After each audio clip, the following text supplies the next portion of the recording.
के नाम में एक बार फिर से आप सबको जय मसीह की, जय मसीह की।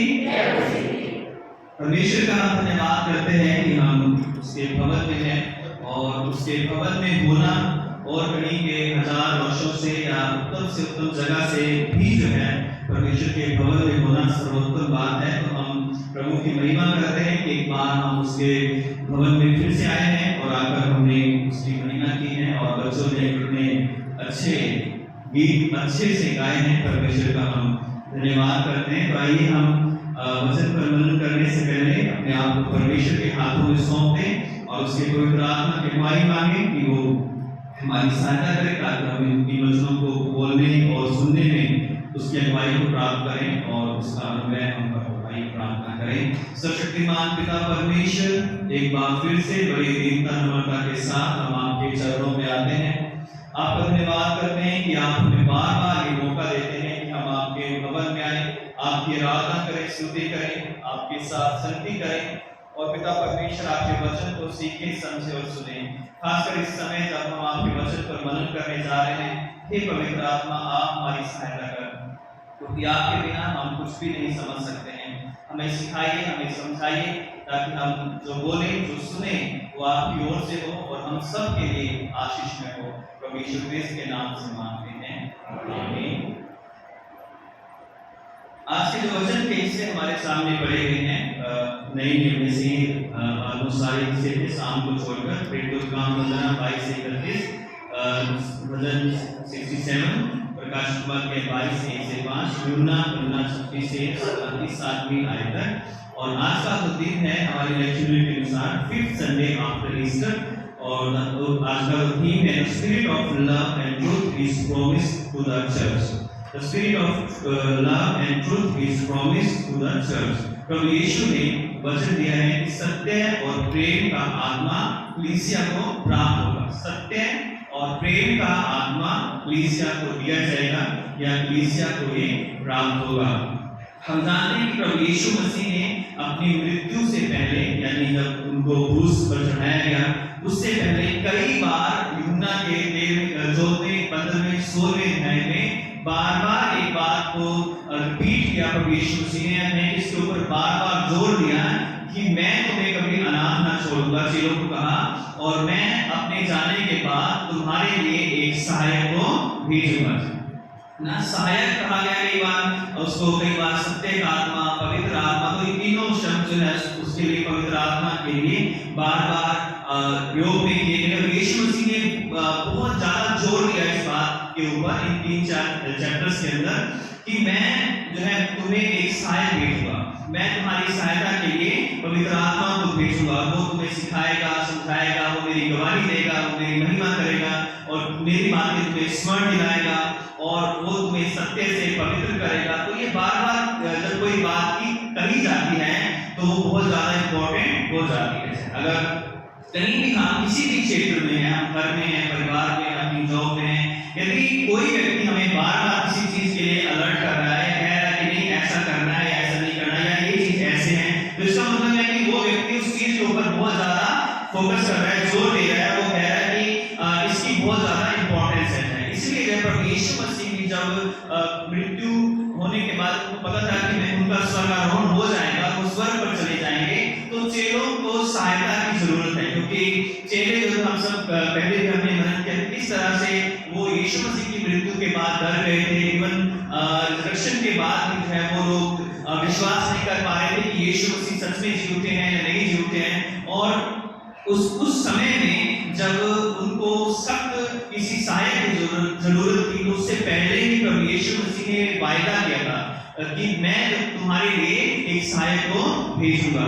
और सहायक जो होता है वो हमारी जिंदगी में बहुत महत्वपूर्ण जो है रोल अदा करता है। अगर हम पुराने नियम में जाएं तो आदम को क्या कहा था कि आदम का अकेला रहना ठीक नहीं है और मैं उसके लिए एक सहायक को जो है बनाऊंगा। लेकिन जो ग्रीक वर्ड है दोनों के लिए वो अलग अलग है, क्योंकि वहां जो सहायक है वो जो है हवा के लिए कहा गया था, तो वहां पवित्र आत्मा के लिए ग्रीक वर्ड इसका नहीं है। जो नए नियम में पैराक्लेटोस जो वर्ड है ग्रीक जो है वर्ड है, तो वो पवित्र आत्मा के लिए सहायक जो है वहां पे एक ऐसा सहायक था जो किसी के सुख में बीमारी में, परेशानी में उस व्यक्ति की सेवा करेगा, उसके साथ रहेगा, उसके डिसीजंस में है उसको काउंसलिंग करेगा। जहां पर आदम और हवा की बात थी, यहाँ पर जो पवित्र आत्मा है वो भी है हमारा सहायक है, लेकिन वो हमारे साथ रहकर हमें परमेश्वर से जोड़ेगा। वो पवित्र आत्मा हमारी अगुवाई करेगा और वो हमारी सेवा जो है वो हवा की तरह वो सेवा नहीं करेगा, बल्कि पवित्र आत्मा जो है जिसे एक व्यक्ति के रूप में प्रकट किया गया, वो त्रिएक परमेश्वर का हिस्सा है, वो परमेश्वर के रूप में हमारे साथ रहकर हमें परमेश्वर से जोड़ेगा। वो हमारी सहायता करेगा जब हम गिरेंगे, जब हम पाप में पड़ेंगे, जब हम गलत राहों पर चलेंगे, जब हम प्रभु को भूलने लगेंगे या वचन से जब दूर होने लगेंगे, तब वो सहायक वो पवित्र आत्मा हमारी अगुवाई करेगा, हमें चिताएगा, हमें समझाएगा कि नहीं तुम गलत रास्ते पर मत चलो, परमेश्वर को मत छोड़ो, वचन को मत छोड़ो, प्रार्थना को मत छोड़ो, उसके आत्मा से अलग मत हो और परमेश्वर की ओर बढ़ो जाए। तो इसलिए जो है जो पवित्र आत्मा की जो वायदा किया गया था प्रभु यीशु मसीह के द्वारा, वो द्वारा इसलिए किया गया था कि जब विश्वासी आकाश के जब चेहरे डगमगाने लगे, जब वो निराश हो जाए, जब वो दुखी हो जाए, जब वो वापस अपने अपने कामों पर प्रभु यीशु मसीह की शिक्षाओं को छोड़कर चलने लगे, तो वो पवित्र आत्मा उनके साथ रहकर बड़े बड़े काम करके उनके विश्वास को दोबारा से जो है मजबूत करेगा। तो इसलिए पवित्र आत्मा कौन है? पवित्र आत्मा त्रिएक परमेश्वर का एक परमेश्वर है। जैसे हम पिता, पुत्र और पवित्र आत्मा पर विश्वास करते हैं, और यहाँ पर भी यूहन्ना के 14-15 अध्याय में प्रभु यीशु मसीह जब बात कहते हैं कि मैं जाऊंगा और पिता की ओर से पवित्र आत्मा आएगा ना, तो यहाँ पर पुत्र का भी वर्णन है, पिता का भी वर्णन है और पवित्र आत्मा का भी वर्णन है। तो तीनों पिता, पुत्र और पवित्र आत्मा के रूप में हम त्रिएक परमेश्वर की आराधना करते हैं। तो आने वाले दिनों में जो है जब ट्रिनिटी संडे है उसको हम ज़्यादा और मनन करेंगे। तो आज जो है हम जिस चीज पर मनन करने जा रहे हैं, जिस चीज के ऊपर की वो है पवित्र आत्मा सत्य की आत्मा के रूप में और प्रेम की आत्मा के रूप में। क्योंकि आज का जो हमारा थीम है कि प्रभु यीशु मसीह ने प्रॉमिस किया था कि जो पवित्र आत्मा आएगा वो सत्य और प्रेम के आत्मा के रूप में उन्हें दिया जाएगा। तो जब हम पवित्र आत्मा को सत्य के आत्मा के रूप में जानने की कोशिश करते हैं या उस पर हम विश्वास करते हैं, तो हम उसके पवित्र आत्मा के बारे में बहुत सारी बातों को सीखने पाते हैं। अगर हम यूहन्ना की इंजील उसका 14वां अध्याय 17वीं आयत पढ़े, 15वां अध्याय 26वीं आयत पढ़े, 16वां अध्याय और 13वीं आयत पढ़े, तो इन तीनों आयतों में पवित्र आत्मा को सत्य का आत्मा कहा गया है। पवित्र आत्मा अर्थात सत्य का आत्मा है। तो जब हम पवित्र आत्मा की बात करते हैं, और ये बार-बार प्रभु यीशु मसीह ने पवित्र आत्मा के बारे में जोर देकर या बहुत ज्यादा इसको इम्पोर्टेंट बनाकर चेलों के लिए जो प्रॉमिस किया था कि पवित्र आत्मा आएगा, तो कुछ बातें हम सीखते हैं कि पवित्र आत्मा सत्य के आत्मा होने के नाते वो किस प्रकार से हमारी सहायता करता है, वो कौन है, वह कैसे वो कार्य करता है। तो पहली बात है कि वह यानी पवित्र आत्मा जो है, जो सत्य का आत्मा है, उसमें कोई भी झूठ नहीं है ना। पहली बात इसकी, क्योंकि सत्य का आत्मा है, तो इस सत्य की आत्मा में किसी प्रकार का झूठ नहीं है। तो जो ये सत्य का आत्मा बोलेगा, जो ये करेगा, जो ये अगुवाई करेगा, जो ये हमसे बात करेगा, वो सब सत्य की बात होगी। और सत्य कौन है? यीशु मसीह ने कहा कि मार्ग और सत्य और जीवन मैं हूं, यूहन्ना 14:6 में है। तो हम ये कहें कि ये जो सत्य का आत्मा है वो प्रभु यीशु मसीह के सत्य को बताने के लिए हमारे पास भेजा गया है। यानी जो सत्य का आत्मा है उसमें किसी प्रकार का झूठ नहीं है। ये जो परमेश्वर की ओर से जो आत्मा आया है, इसमें संसारिक या किसी भी प्रकार का देवीय है, क्योंकि डिवाइन जो है जो झूठ भी होते हैं, और ना तो इसमें कोई डिवाइन झूठ है, ना कोई इसमें जो है दुनियावी किसी प्रकार का झूठ है। तो ये प्योर सत्य का आत्मा है, क्योंकि ये प्रभु यीशु मसीह का आत्मा है। फिर दूसरी बात, वह सत्य परमेश्वर अर्थात यीशु मसीह का आत्मा है। ये जो आत्मा है वो किसका आत्मा है? सत्य परमेश्वर का आत्मा है, और यीशु मसीह सत्य है और उसी का ये आत्मा है। उसी की बातों को लेकर, उसी के रहस्यों को या भेदों को हम पर प्रकट करने के लिए ये पवित्र आत्मा भेजा गया है। तो जब सत्य के आत्मा के रूप में जो सत्य का आत्मा पवित्र आत्मा है, वह परमेश्वर और प्रभु यीशु मसीह के सब सत्यों को हमारे ऊपर प्रकट करता है। जो बाइबल में लिखे गए और जो नहीं भी लिखे गए ऐसे सत्य है जो इस बाइबल में समा नहीं सके थे, क्योंकि ये अगर सब सत्य इसमें लिखे जाते तो ये शायद बहुत बड़ी बाइबल बन जाती। लेकिन जो लिखे गए उन सत्यों, उन रहस्यों को प्रकट करने के लिए, और जो सत्य हमारे पास नहीं पहुंचे आज पिछले 2000 सालों से, उन सत्यों को पवित्र आत्मा जो है वो हमारे ऊपर या कलीसिया के ऊपर प्रकट करता आ रहा है।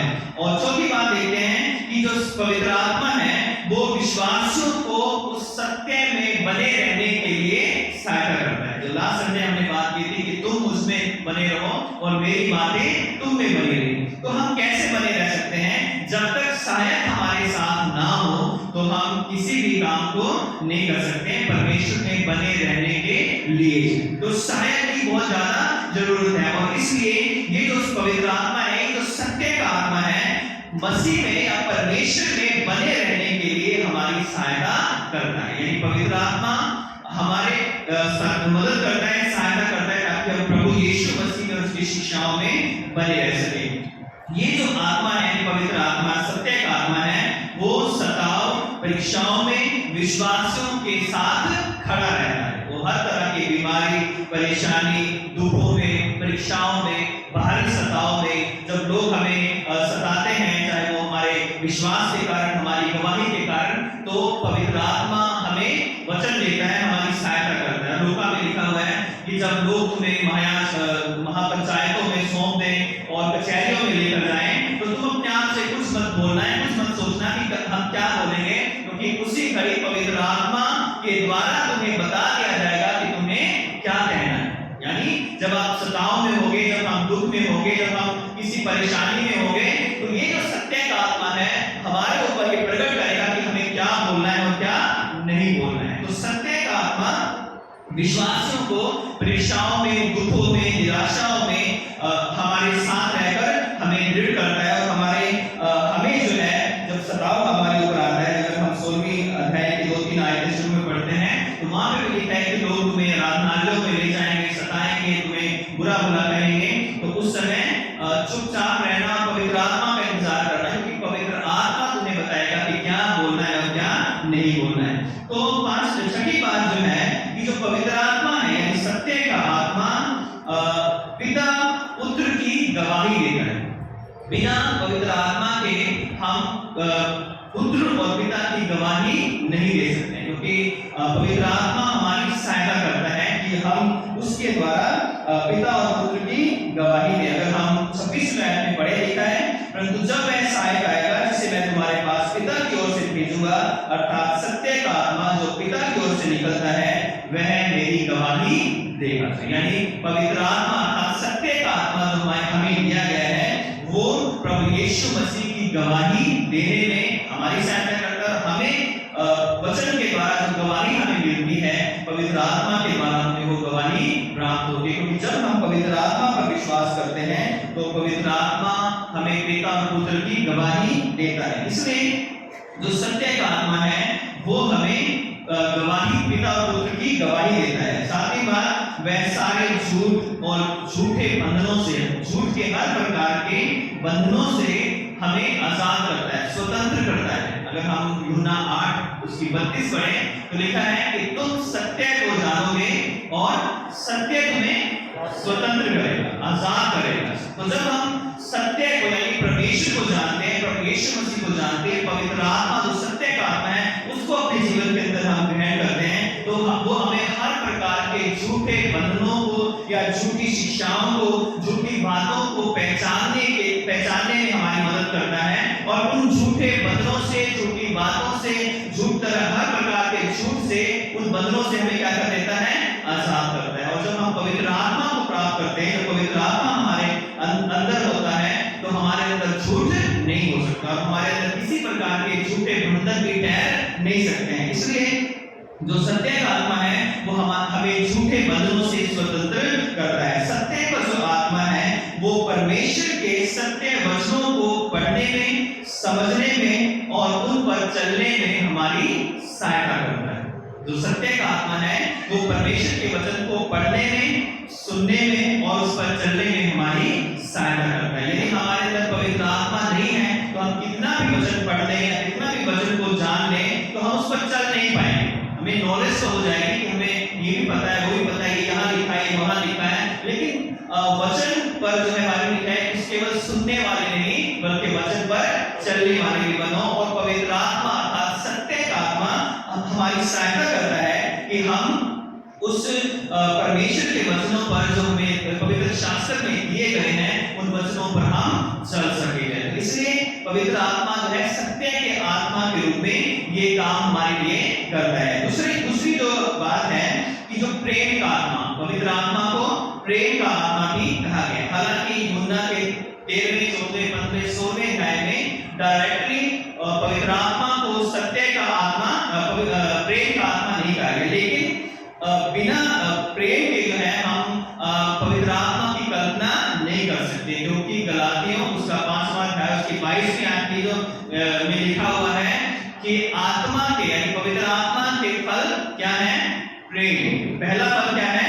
प्रेम है। बाकी जो 8 फल हैं उसके ऊपर ही आधारित है। यानी जो पवित्र आत्मा हमारे पास आता है वो हमें प्रेम करना सिखाता है, आपसी प्रेम करना हमें सिखाता है। और इसलिए प्रभु यीशु मसीह भी जानते थे कि कहीं ऐसा ना हो कि चेले जो थे वो मेरे बाद आपस में लड़ने झगड़ने लगे और अपने आप को बड़ा है छोटा, कौन बड़ा है कौन छोटा है, इस चक्कर में पड़े रहे और मेरा जो काम है या परमेश्वर का जो काम है उसको कभी ना करें। इसलिए प्रभु यीशु मसीह ने उन्हें जो आत्मा दिया था वो आत्मा आपसी प्रेम का आत्मा है।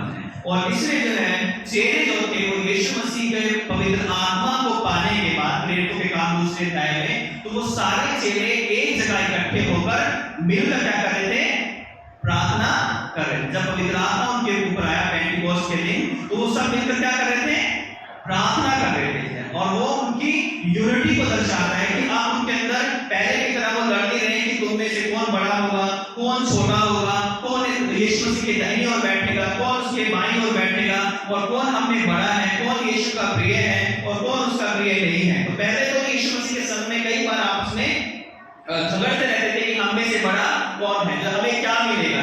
लेकिन जब पवित्र आत्मा उनके ऊपर आया तो ये जो मन मुटाव था, ये जो बड़े छोटे होने का उनके अंदर जो एक लालसा थी कि मैं बड़ा बन जाऊं, मैं बड़ा बन जाऊं, वो लालसा उनके अंदर क्या हो गई? अब खत्म हो गई है। अब जो है उनके लिए जो कुछ था वो ये बताना था कि यीशु मसीह हमारे लिए मारा गया, गाड़ा गया, तीसरे दिन मुर्दों में से जी उठा और स्वर्ग पर चला गया और वो फिर से जिंदों और मुर्दों का न्याय करने के लिए आने वाला है। अब वो इस बात पर सहमत थे सारे के सारे, और उनमें अब जो है मन मुटाव नहीं था, क्योंकि उन्हें प्रेम का आत्मा दिया गया। इसलिए जो है पवित्र आत्मा को प्रेम का आत्मा कहा गया है, क्योंकि जहां पर पवित्र आत्मा है वहां पर प्रेम है, और जहां पर प्रेम है वहीं पर पवित्र आत्मा है। जहां पर प्रेम नहीं है वहां पर पवित्र आत्मा भी नहीं है, और जहां पर पवित्र आत्मा नहीं है वहां पर प्रेम भी नहीं हो सकता है। इसलिए पवित्र आत्मा जो है वो आपसी प्रेम का आत्मा है। दूसरी बात, पवित्र आत्मा सहायता करता है कि विश्वासी परमेश्वर से, यीशु मसीह से और उसके वचनों से प्रेम कर सके। यदि हमारे अंदर परमेश्वर का आत्मा है तभी हम परमेश्वर से प्रेम करेंगे, यीशु मसीह से प्रेम करेंगे और उसके वचनों से प्रेम करेंगे। अगर हमारे अंदर पवित्र आत्मा नहीं है तो हम प्रभु के वचनों से प्रेम नहीं कर सकते, ना ही हम परमेश्वर से प्रेम कर सकते, ना ही हम प्रभु यीशु मसीह से प्रेम कर सकते, क्योंकि इन तीनों से प्रेम करने के लिए हमारे अंदर प्रेम का आत्मा होना जरूरी है। और अगर हम पहला यूहन्ना अगर आगे बढ़ेंगे तो वहां पे साफ साफ लिखा है कि परमेश्वर प्रेम है, परमेश्वर प्रेम है, और जहां पर परमेश्वर का प्रेम है या परमेश्वर का आत्मा है वहां पर परमेश्वर का प्रेम भी हमारे अंदर पाया जाता है। तीसरी बात, परमेश्वर से वही प्रेम करता है जो उसके वचन और उसकी आज्ञाओं से प्रेम करता है। अगर हम 14 और उसकी 23-24 आयत पढ़े तो लिखा है कि यीशु ने उसको उत्तर दिया, यदि कोई मुझसे प्रेम रखे तो वह मेरे वचनों को मानेगा। यदि कोई मुझसे प्रेम करे तो मेरे वचनों को मानेगा, और मेरा पिता उससे प्रेम रखेगा और हम उसके पास आएंगे और उसके साथ वास करेंगे। यानी जहां पर परमेश्वर का आत्मा होगा, प्रेम का आत्मा होगा, वहीं पर पिता भी होगा, वहीं पर पुत्र भी होगा और वहीं पर पवित्र आत्मा भी होगा। तीनों क्या करेंगे? हमारे साथ वास करेंगे। और जहां पर पिता, पुत्र, पवित्र आत्मा होंगे, वो व्यक्ति या वो कलीसिया या वो परिवार, वो समाज जो है, वो परमेश्वर की शांति और उसकी दया और उसके अनुग्रह और उसकी शांति से और उसके संयम से वो भर जाता है। इसलिए जो है पर जो पवित्र आत्मा है वो हमारी सहायता करता है कि हम प्रभु के आज्ञाओं को मान सके। पवित्र आत्मा ना केवल विश्वासियों से प्रेम करना सिखाता है, बल्कि पवित्र आत्मा अपने शत्रुओं से भी प्रेम करने में हमारी सहायता करता है। जब प्रभु यीशु मसीह क्रूस पर थे तो पवित्र आत्मा से वो परिपूर्ण थे। उन लोगों के लिए जो उसे मार रहे थे, हाथों में कीले ठोके थे, जिन्होंने उसके मुंह पर थूका था, जिन्होंने उसको कोड़े मारे थे, उनके लिए प्रभु यीशु मसीह कहते हैं कि हे पिता, इन्हें क्षमा कर, क्योंकि ये जानते नहीं हैं कि ये क्या कर रहे हैं। वो प्रेम था जो शत्रुओं के प्रति भी क्षमा की प्रार्थना कर रहा है। और जब हमारे अंदर जब परमेश्वर का आत्मा होता है तो हम अपने लोगों को तो माफ करते ही करते हैं, लेकिन हम अपने शत्रुओं को भी माफ करने की हिम्मत रखते हैं या कोशिश करते हैं। और जब हम पूरी तरह से आत्मा से परिपूर्ण होते हैं तो हम अपने शत्रुओं को भी माफ कर देते हैं। अगर हम रैमस्टेड की जब हत्या हुई थी तो उसकी पत्नी के एक बारे में उसकी बुक लिखी है पूरी है, उसमें अगर हम उनकी स्टेटमेंट पढ़ें तो उसने जब उस कबर पर खड़ी थी जो है उससे पूछा गया कि आप अपने जो इनको मारने वाले उनके लिए क्या कहोगे, तो उसने कहा था कि मैं इन्हें दिल से क्षमा करूंगी। तो वो प्रेम, परमेश्वर का प्रेम उसके अंदर था। इतने क्रूरता सहने के बाद भी उसने उन लोगों को क्षमा कर दिया। और वो क्षमा जो थी वो उसके प्रेम का, पवित्र आत्मा का एक गवाही थी। इस तरह से वो पवित्र आत्मा से परिपूर्ण थी। तो इसलिए पवित्र आत्मा हमें दूसरों से प्रेम करना सिखाता है और क्षमा करना सिखाता है, क्योंकि प्रभु यीशु मसीह ने बार-बार शत्रुओं से प्रेम करने के लिए की बात कही है। और पवित्र आत्मा जो है वो कलीसिया में हमें अपने भाई बहनों से भी प्रेम रखने के लिए हमारी सहायता करता है। यदि अगर पवित्र आत्मा हमारे अंदर है तो हम कलीसिया में भी एक दूसरे से क्या करेंगे, प्रेम रखेंगे, एक दूसरे से भाईचारा रखेंगे। क्योंकि अगर हम पहला यूहन्ना उसका 4 अध्याय उसकी 7 और 8 आयत अगर हम पढ़ते हैं तो वहां पर साफ लिखा हुआ है कि जो परमेश्वर है वो प्रेम है, और जो कोई परमेश्वर से प्रेम करता है वही जो है परमेश्वर के अनुग्रह या उसकी आत्मा में चलता है। क्योंकि परमेश्वर ऐसे लोगों से ऐसे लोग जो परमेश्वर से प्रेम रखते हैं वही परमेश्वर से जन्मे भी हैं। तो लिखा है प्रियो, हम आपस में प्रेम रखें, क्योंकि प्रेम परमेश्वर से है, और जो कोई प्रेम करता है वह परमेश्वर से जन्मा है और परमेश्वर को जानता है। तो यहाँ पर बार-बार ये बात लिखी गई है कि आपस में प्रेम रखें। क्यों? क्योंकि परमेश्वर जो प्रेम जो है वो परमेश्वर से है, और जो कोई प्रेम करता है वह परमेश्वर से जन्मा भी है और परमेश्वर को जानता है। और फिर लिखा हुआ है कि जो प्रेम नहीं रखता वह परमेश्वर को नहीं जानता, क्योंकि परमेश्वर प्रेम है। तो जो कोई प्रेम नहीं रखता, तो ये बात जो है मेरे और आपके लिए, आगे अगर मैं 19 आयत पढ़ देता हूँ, 20वीं आयत, यदि कोई कहे कि मैं परमेश्वर से प्रेम रखता हूँ और अपने भाई से बैर रखे तो वह झूठा है, क्योंकि जो अपने भाई से जिसे उसने देखा है प्रेम नहीं रखता, तो वह परमेश्वर से भी जिसे उसने नहीं देखा प्रेम नहीं रख सकता है। तो जो परमेश्वर का जो आत्मा है वो हमारी सहायता करता है कि हम इस संसार में कलीसिया से भी प्रेम करें, आपसी प्रेम रखें, और संसार के लोगों से भी जो जरूरतमंद है, जो किसी भी तरह के नीड में है, हम उनसे भी प्रेम रख सकते हैं। और मसीह समाज का या क्रिश्चियनिटी का ये इतिहास रहा है कि इस समाज ने, यहाँ पे कि कलीसिया ने, चाहे वो किसी भी देश की कहीं की भी थी, तो जहाँ जहाँ पर कलीसिया गई है, पासवान गए हैं, मिशनरीज गए हैं, वहाँ पे सबसे पहला काम जो उन्होंने किया है वो दूसरों से प्रेम किया है। चाहे वो कोढ़ी थे, चाहे वो अंधे थे, चाहे वो लंगड़े थे, चाहे वो गरीब थे, चाहे वो अनएजुकेटेड थे, चाहे उनके पास खाने के लिए था या नहीं था, चाहे वो झोपड़ियों में रह रहे थे, चाहे उनके पास कोई सुख सुविधा थी या नहीं थी, लेकिन उन्होंने जा जाकर उनसे प्रेम किया, उनको वचन सिखाया, उनके लिए स्कूल खोले, उनके लिए हॉस्पिटल खोले, उनको तरह तरह की जो है तरह तरह से एजुकेट किया, अलग अलग दिया और इस योग्य बना दिया तो अपने पांव पर खड़े हो सके, स्थिर हो सके। और ये सब इसलिए हुआ क्योंकि प्रभु यीशु मसीह ने एक दूसरे से प्रेम करना सिखाया ना। मैं भूखा था, तुमने मुझे खाना खिलाया, मैं प्यासा था, तुमने मुझे पानी पिलाया, मैं बीमार था, तुम मुझे देख गए। तो वही जो मत्ती 25वें अध्याय की जो बात है 34 से कि मैं भूखा था, प्यासा था, वही बात जो है लोगों के मनों में जो वचन ने काम किया 2000 सालों से, इसी तरह से पूरी दुनिया के अंदर 12 चेले थे और आज कितने मसीह हैं ना? सिर्फ 12 चेले थे। एक ने आत्महत्या कर ली थी, बाद में प्रेरितों के काम 6ठे अध्याय में एक को ऐड किया गया, तो 12 दोबारा से हो गए। सोचिए कि 12 लोगों की गवाही से आज कितने करोड़ लोग जो है वो मसीह में हैं, कितने करोड़ अरब लोग मसीह में थे जो आज जिंदा नहीं है, और कितने आगे भी जो है वो मसीह में आएंगे सिर्फ 12 लोगों की गवाही से। और उनके 12 के पीछे कौन था?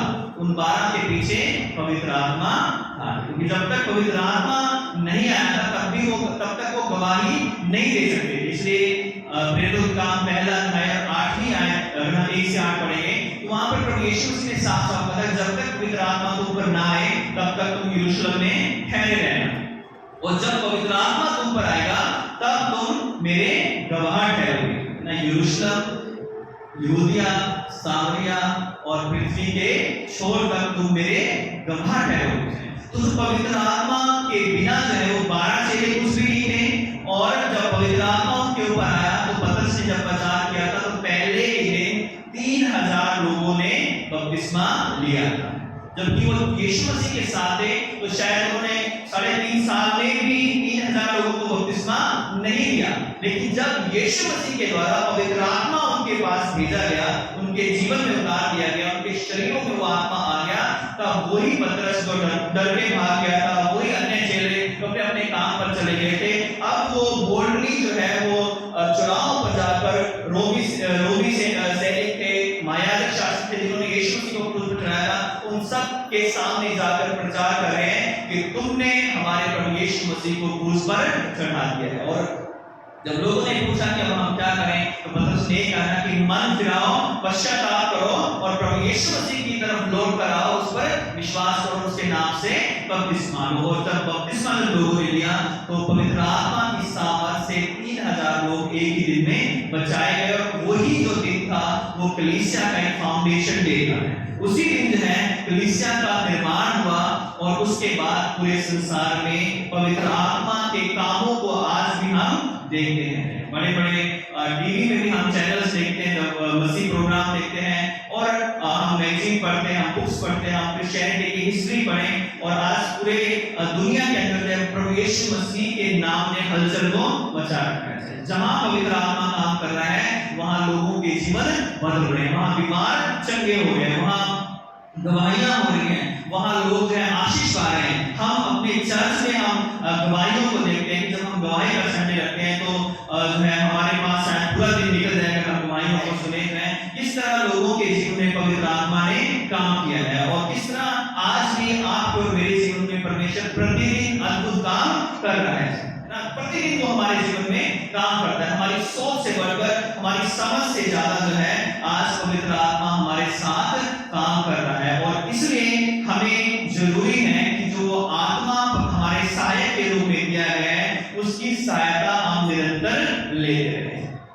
अगर वो सहायक आज हमारे साथ नहीं रहेगा तो हम भी परमेश्वर के कामों को नहीं कर सकते, हम परमेश्वर की गवाही को नहीं दे सकते। इसलिए चाहे हम बच्चे हैं, चाहे हम जवान हैं, चाहे हम बुजुर्ग हैं, हम किसी भी एज में क्यों ना हो, पवित्र आत्मा की सहायता हमें चाहिए। और इसलिए प्रभु यीशु मसीह मुझसे और आपसे भी कहता है कि मैं तुम्हें कभी अनाथ नहीं छोड़ूंगा, मैं तुम्हारे पास आता हूं, मैं तुम्हें एक और सहायक दूंगा जो तुम्हारे साथ रहेगा। आज हम भी अपने आप को अकेला ना समझें। प्रभु यीशु मसीह जब ये कहते हैं कि मैं तुम्हें एक सहायक दूंगा, तो आज अगर आप दुख में हैं, बीमारी में हैं, निराशा में हैं, आपकी जॉब नहीं लग रही है, आप तरह तरह के किसी भी समस्याओं से गुजर रहे हैं, बच्चों की समस्या है, आपकी फैमिली की समस्या है, परिवार की समस्या है, तो आप प्रभु यीशु मसीह पर विश्वास करें, क्योंकि उसने आपको नहीं छोड़ा है, उसने अपना सहायक आपके लिए दिया है। वो सत्य का आत्मा, वो पवित्र आत्मा जो आपके साथ रहकर, आपके अंदर आकर है, वो आपकी सहायता करेगा। केवल हमें इतना करना है कि उससे प्रार्थना करनी है कि हे पवित्र आत्मा आ और मेरी सहायता कर, मेरे साथ है, मेरे परिवार के साथ है, मेरे बिजनेस में, मेरे काम में, मेरी नौकरी में, मेरी स्टडी में है, मेरी ट्रेनिंग में है, मेरे बच्चों में, मेरे परिवार में है। हे प्रभु यीशु मसीह अपने आत्मा को भेज ताकि उसके द्वारा हम आशीषित हों और वो सब काम कर सकें जो आत्मा हमें करने के लिए हमारी सहायता करता है। तो आज बहुत सारे लोगों के पास ज्ञान बहुत हो सकता है, वचन का ज्ञान हो सकता है, संसारिक ज्ञान हो सकता है, और आज तरह तरह के आज हमारे पास मोड है, नया जरिए हैं जिनके द्वारा हम बहुत सारे ज्ञान को प्राप्त कर सकते हैं। अगर आज हमारे पास मोबाइल हाथ में है, कुछ भी समझ में ना आए तो आप उसको गूगल पे जाओ और उसका नाम लिखो या उसकी इन्वेस्टिगेशन करो तो सारी डिटेल्स आपके सामने आ जाएंगे। आप वचन के बारे में पढ़ो या उसको जानने की कोशिश करो तो बहुत कुछ आपके पास आ जाएगा। तो आज हमारे पास ज्ञान की कमी नहीं है। हम ज्ञान प्राप्त करना चाहें तो घर बैठे बहुत सारा ज्ञान प्राप्त कर सकते हैं, लेकिन उस ज्ञान के प्राप्त करने के बाद हमें सहायक की जरूरत है ना, क्योंकि अकेला जो ज्ञान है वो हमें परमेश्वर के राज्य में लेकर नहीं जा सकता। आज ज्ञान तो सबके पास हो सकता है, लेकिन प्रेम और सत्य का आत्मा सबके पास नहीं है, क्योंकि ज्ञान तो हमें बुद्धिमान बनाता है, समझदार करता है, लेकिन प्रेम करना और सत्य पर चलना हमें सत्य का आत्मा सिखाता है। इसलिए हमें जरूरत है आज पवित्र आत्मा की, आज हमें सत्य के आत्मा की जरूरत है, ताकि हम इस झूठे संसार में जब एक छोटे से दीपक की तरह जलते हैं तो ये दीपक की जो रोशनी है वो सारे झूठ के अंधकार को हमसे दूर कर देती है।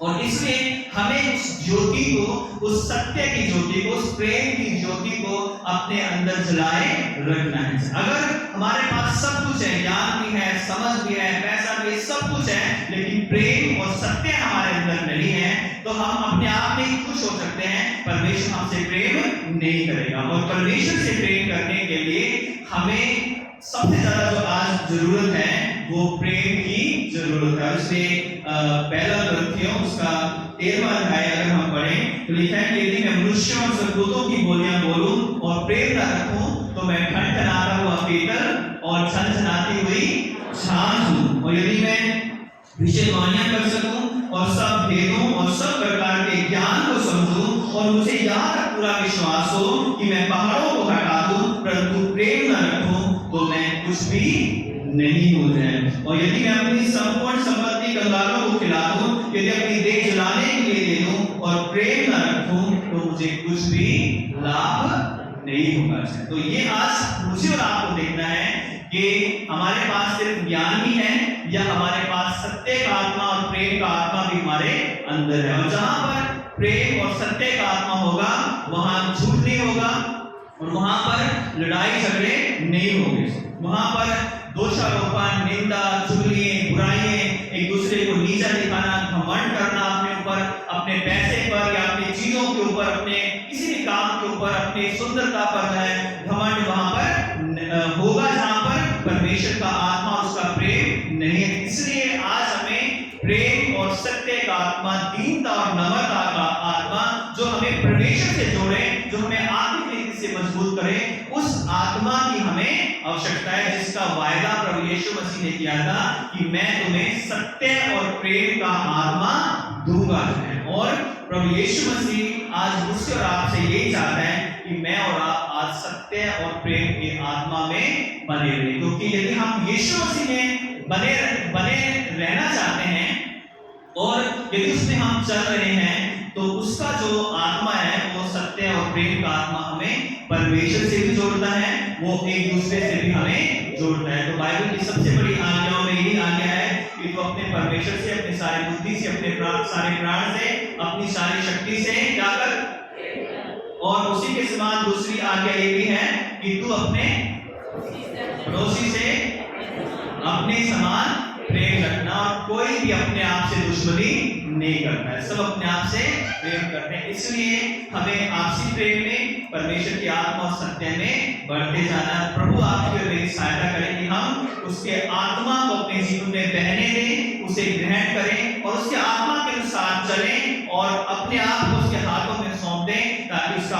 आत्मा हमारी अगुवाई करे, हमारा मार्गदर्शन करे, हमारे अंदर से सब झूठ को, सब असत्य को दूर करे और हमें जो है परमेश्वर के पास ले जाकर जो है उसके चरणों में और उसकी शरण में लेकर जाए, ताकि हम हमेशा वहां बैठें और उससे हमेशा के लिए जुड़ जाए। आइए सर्वशक्तिमान पिता परमेश्वर, एक बार फिर से हम आपका धन्यवाद करते हैं इन वचनों के लिए जो आपने हमें दिए। थोड़ी देर प्यारे खुदा, आपका पवित्र आत्मा हमारे सबके हृदयों से बात करें, ताकि हम भी आपके सत्य की आत्मा को, प्रेम की आत्मा को अपने जीवन में उतार लें और आपकी इच्छा को पूरा कर सके। पिता, ये जो बीज बोए गए हैं वो सो गुना फल लेकर आए, यीशु मसीह के नाम से प्रार्थना मांगते हैं, आमीन। आप सबों को जय मसीह की, परमेश्वर आपको आशीष